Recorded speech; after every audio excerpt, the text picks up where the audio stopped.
प्रभु, आपने मुझे दर्शन देके मेरी मनोकामना पूरी कर दी प्रभु। मैं धन्य हो गई प्रभु, मैं धन्य। बोले कृष्ण कन्हैया लाल की जय हो। प्रभु, मेरा जीवन सफल हो गया प्रभु, मेरा जीवन सफल हो गया। उठो वत्स।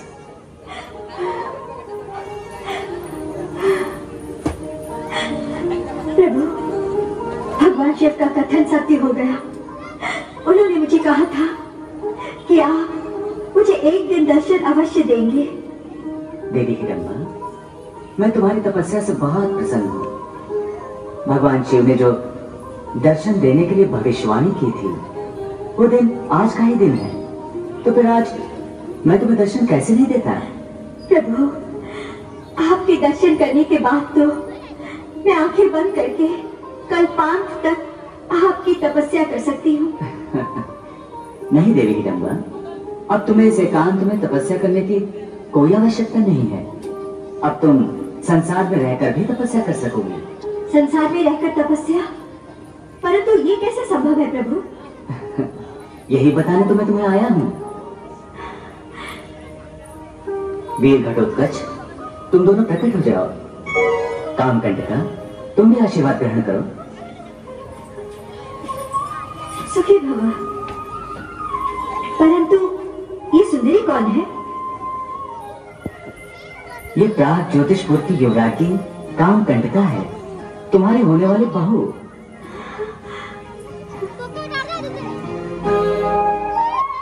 और इसी के विवाह के लिए हम तुम्हें इंद्रप्रस्थ ले जाने आए हैं। परंतु प्रभु, आप तो अभी तपस्या की बात कर रहे थे और ये सब तो मुझे घर गृहस्थी की ओर ले जाएगा। इसीलिए तो मैंने तुम्हें कहा था कि अब तुम्हें संसार में रहकर ही तपस्या करना है। देवी हिडिंबा, सच तो ये है कि विवाह के बाद तुम्हारी बहू घटोत्कच के पुत्र के रूप में एक धर्मात्मा और महान योद्धा को जन्म देने वाली है। सच प्रभु? हाँ, और कामकंटका के पुत्र को धर्मात्मा बनाने का दायित्व मैं तुम्हें सौंपता हूँ। और ये शुभ कार्य तुमसे बेहतर और कौन कर सकता है, क्योंकि तुम इस पुत्र की दादी भी हो और एक महान तपस्विनी भी। घटोत्कच के पुत्र बर्बरीक की शिक्षा और दीक्षा ही वो तपस्या है जो तुम्हें इस संसार में रहकर करनी है। मैं आपकी आज्ञा का पालन करूंगी प्रभु।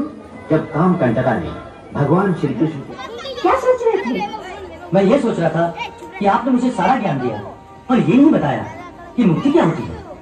पुत्र बर्बरीक, मुक्ति मनुष्य के जीवन का परम उद्देश्य होता है, जिसे पाकर मनुष्य जीवन और मृत्यु के चक्र से मुक्त हो जाता है और परमात्मा में लीन हो जाता है।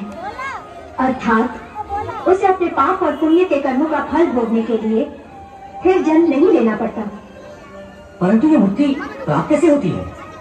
मनुष्य यदि कर्मों के फल को त्याग दे, निरासक्त हो जाए, तो मुक्ति प्राप्त हो जाती है। परंतु बर्बरीक, इस तरह की मुक्ति प्राप्त करने के योग्य बनने के लिए मनुष्य को कई कई जन्म लेने पड़ते हैं। ये तो बड़ा लंबा चक्र है। प्रभु की आत्मा में लीन होने के लिए मेरी आत्मा न जाने कब से तड़प रही है। आप मुझे कोई ऐसा तरीका बताएं जिससे मैं शीघ्र ही मुक्ति पा सकूं। पुत्र बर्बरीक, यदि किसी मनुष्य को प्रभु के हाथों मृत्यु आ जाए, तो उसकी आत्मा तुरंत प्रभु में लीन हो जाती है और उसे मुक्ति मिल जाती है। अच्छा, ये तो बहुत सरल उपाय है। मैं प्रभु श्री कृष्ण से जाकर युद्ध करूंगा और वो मुझे मार डालेंगे, फिर मैं जन्म जन्मांतर के चक्र से मुक्त हो जाऊंगा। बर्बरीक, भगवान श्री कृष्ण किसी को अकारण ही नहीं मारा करते, और फिर वो तुमसे युद्ध क्यों करेंगे? तुम्हारे पास तो उनकी टक्कर के अस्त्र भी नहीं है। उनके पास तो सुदर्शन चक्र है, जिसका तोड़ किसी के भी पास नहीं है। मैं घोर तपस्या करके महान असुर का ढेर लगा दूंगा और फिर श्री कृष्ण को मुझसे युद्ध करने के लिए विवश कर दूंगा, और फिर देखता हूँ कि वो मेरा वध कैसे नहीं करते। इसके बाद बर्बरीक तपस्या करने के लिए मनसागर संगम तीर्थ स्थान गया और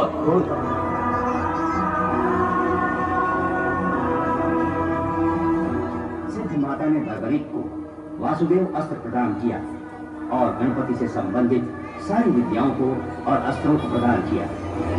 देवी सिद्धांबिका से अपराजिता वैष्णवी महाविद्या प्राप्त करके अजय बन गया। इन सारी विद्याओं और अस्त्रों से संपन्न होने के बाद एक दिन जब कुरुक्षेत्र में कौरवों और पांडवों की सेनाएं आमने सामने डेरा डाल रही थी, तब बर्बरीक भी युद्ध में भाग लेने के लिए अकेला ही मैं पांडवों का पुरोहित हूँ, किंतु आप बर्बरीक है ना? हाँ, पर आप मुझे कैसे जानते हैं?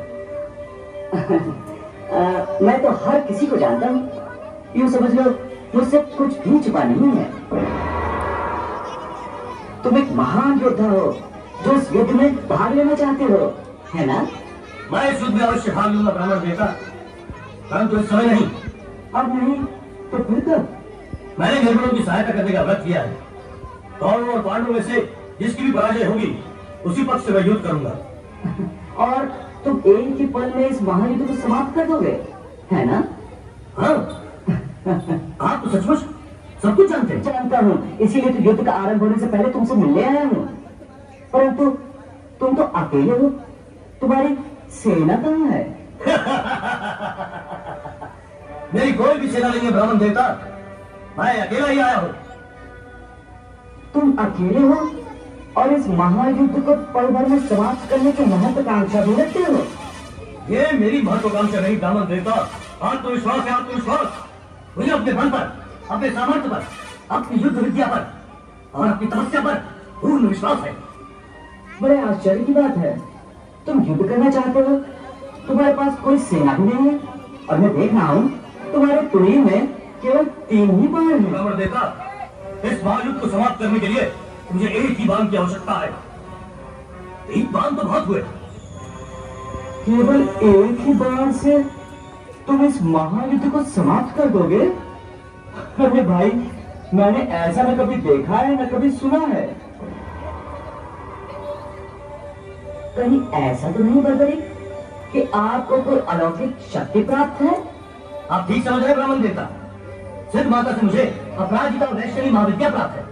इस विद्या के कारण मैं अजय हो गया हूँ, मेरा वध कोई नहीं कर सकता। कोई भी नहीं? आपको विश्वास नहीं होगा ब्राह्मण देवता? होगा भी कैसे? आपने मेरा कमाल तो नहीं देखा। ठीक है, मैं अपनी विद्या का प्रदर्शन आपके सामने करता हूँ, फिर आपका संदेह विश्वास में बदल जाएगा। अरे भाई बर्बरीक, तुम्हारा ये चमत्कार तो सचमुच देखने योग्य है। दिखाओ, दिखाओ ना, जल्दी दिखाओ। अवश्य।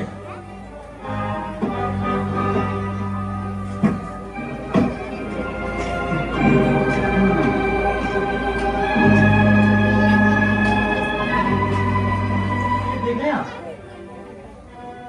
हाँ, देख रहा हूँ।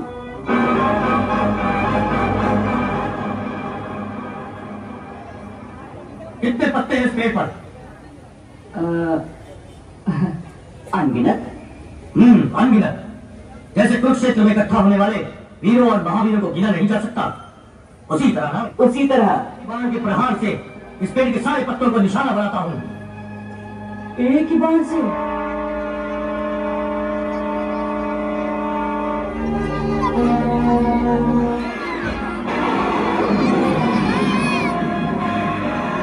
देता, अब तो आपको विश्वास हो गया होगा कि एक ही पल में एक ही बाण से जिस प्रकार मैंने पेड़ के विभिन्न पत्तों को अपना निशाना बनाया है, उसी तरह युद्ध में मैं एक ही बाण से विद्रोही सेना के सारे योद्धाओं और सेनापतियों को मारकर ढेर कर सकता हूँ और पलक झपकते ही युद्ध समाप्त कर सकता हूँ। अब मुझे विश्वास हो गया है, पूर्ण विश्वास हो गया है कि तुम एक ही पल में इस युद्ध को समाप्त कर सकते हो। परंतु विप्रवर, आप मेरी विद्या का प्रदर्शन देखकर चिंता में क्यों पड़ गए? अरे, तुम्हारी ये महाविनाशक विद्या ही मेरी चिंता का कारण है। चिंता का कारण? हाँ, आपकी चिंता का कारण? यदि मैं किसी निर्बल का साथ दूं, तो इसमें चिंता कैसे? निर्बल का साथ देना ही तो धर्म है। प्रश्न निर्बल और बलवान का नहीं, प्रश्न है कि कौन सा पक्ष धर्म पर है और कौन सा अधर्म पर। हे ब्राह्मण देवता, आपकी ये गूढ़ और गहन बातें मेरे मस्तिष्क में नहीं आती। मैं तो केवल इतना जानता हूँ कि मुझे निर्बल का साथ देना चाहिए, क्योंकि मेरी दादी हिडिंबा ने बचपन से मुझे यही शिक्षा दी है। चाहे वो अत्याचारी हो। हाँ, चाहे वो अन्यायी हो, हाँ, और चाहे वो अधर्मी हो, हाँ। परंतु ये तो उचित नहीं है। धर्म अधर्म, उचित अनुचित, ये आप जानिए, क्योंकि आप ब्राह्मण है, ये आपका धर्म है। मेरा धर्म तो अपनी दादी की आज्ञा अनुसार अपने धर्म का पालन करना है, जिसकी मैं प्रतिज्ञा कर चुका हूँ, और अपनी प्रतिज्ञा अवश्य पूरी करूंगा, चाहे कुछ भी हो जाए। पर मैं तुम्हें ऐसा करने की आज्ञा नहीं दे सकता। जाइए जाइए ब्राह्मण देवता, आपके 5 पांडव और उनकी सेना भी मुझे मेरी इच्छा पूरी करने से नहीं रोक सकते। फिर आप मुझे क्या रोकेंगे? आप तो एक निहत्थे ब्राह्मण है। मैं तुम्हें अवश्य रोक सकता हूँ। तुम नहीं जानते कि मैं कौन हूँ? आप कोई भी हो, परंतु मेरा बाल विवाह नहीं कर सकते। छोड़ दो यह धर्मी, मैं तुम्हें अधर्म के रास्ते पर आगे नहीं बढ़ने दूंगा। तुम पागल तो नहीं हो गए हो? तुम बड़बड़िक का रास्ता रोक रहे हो? जान प्यारी नहीं है क्या? भूल गए मेरे बाल की महाविनाशक शक्ति को? तुम मुझे क्रोध दिला रहे हो। शक्ति मैं भी दिखा सकता हूँ। अच्छा, तो एक निर्बल ब्राह्मण मुझे अपनी शक्ति से डरा रहा है। दिखाओ अपनी शक्ति, मैं भी देखता हूँ कि तुम मुझे कैसे रोक सकते हो।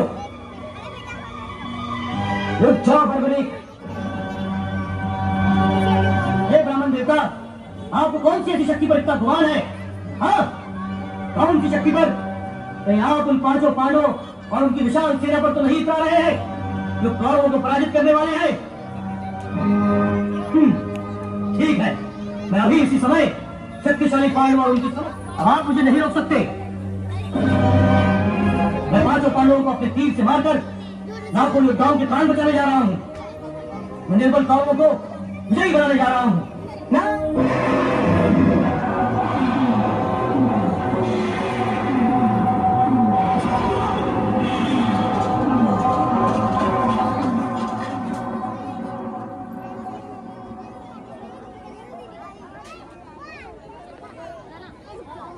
बड़बड़िक, तुमने निर्बल परंतु अधर्मियों का साथ देने की आपने अच्छा ही किया जो मेरा वध अपने हाथों से कर दिया। यही तो मेरी इच्छा थी, जिसकी पूर्ति के लिए मैं यहाँ आया था। हाँ प्रभु, मैंने तो आपको ब्राह्मण के वेश में पहले ही पहचान लिया था।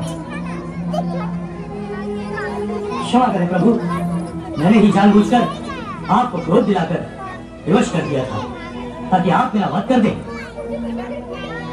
इसीलिए मैंने अपनी अपराजिता वैष्णवी विद्या का प्रदर्शन किया था। आपके हाथों मेरे वध को संभव बनाने के लिए ही तो मैंने बड़े परिश्रम से ये विद्या प्राप्त की थी प्रभु। जानते हैं प्रभु, मेरी वो आकांक्षा जो बचपन से ही मेरे मन में फल फूल रही थी। जानता हूँ, बचपन में तुम्हारी दादी माँ हिडिंबा ने तुम्हें बताया था कि मोक्ष का सबसे सीधा और सहज रास्ता यही है कि तुम मेरे हाथों अपने प्राण त्याग दो। धन्य है प्रभु, आप तो अंतर्यामी हैं, आप तो सब कुछ जानते हैं। ये मेरी मूर्खता थी जो मैं आपको अंधेरे में रखकर आपके हाथों मोक्ष प्राप्त करना चाहता था। बड़बड़िक, तुमने बड़ी तपस्या से जो अस्त्र प्राप्त किए थे मुझसे युद्ध करने के लिए, ताकि मैं तुम्हारा वध कर सकूं, उसी तपस्या और मुक्ति के लिए तुम्हारी लगन ने तुम्हें मोक्ष के योग्य बना दिया। विधि ने तुम्हारे मोक्ष का यही समय तय किया था, इसलिए तुम मुझसे मिले और मैंने तुम्हारा वध कर दिया। तो फिर आपके हाथों प्राण त्याग कर मुझे मुक्ति मिली ना प्रभु? प्रभु, आपने मेरी सबसे बड़ी इच्छा तो पूरी कर दी, परंतु परम धाम को प्रस्थान करने से पहले मैं चाहता हूँ कि आप मेरी अंतिम इच्छा भी पूरी करके मुझे अनुग्रहित करें। कहो वत्स। प्रभु, मैं धर्म और अधर्म के इस महायुद्ध में धर्म को अधर्म पर विजय प्राप्त करते हुए देखना चाहता हूँ। धर्म के मार्ग पर आप पांडवों का सारथ्य कैसे करते हैं? युद्ध के आरंभ से समाप्ति तक तुम्हारा एक कटा हुआ सर जीवित रहेगा और तुम संपूर्ण युद्ध को देख सकोगे। तथास्तु।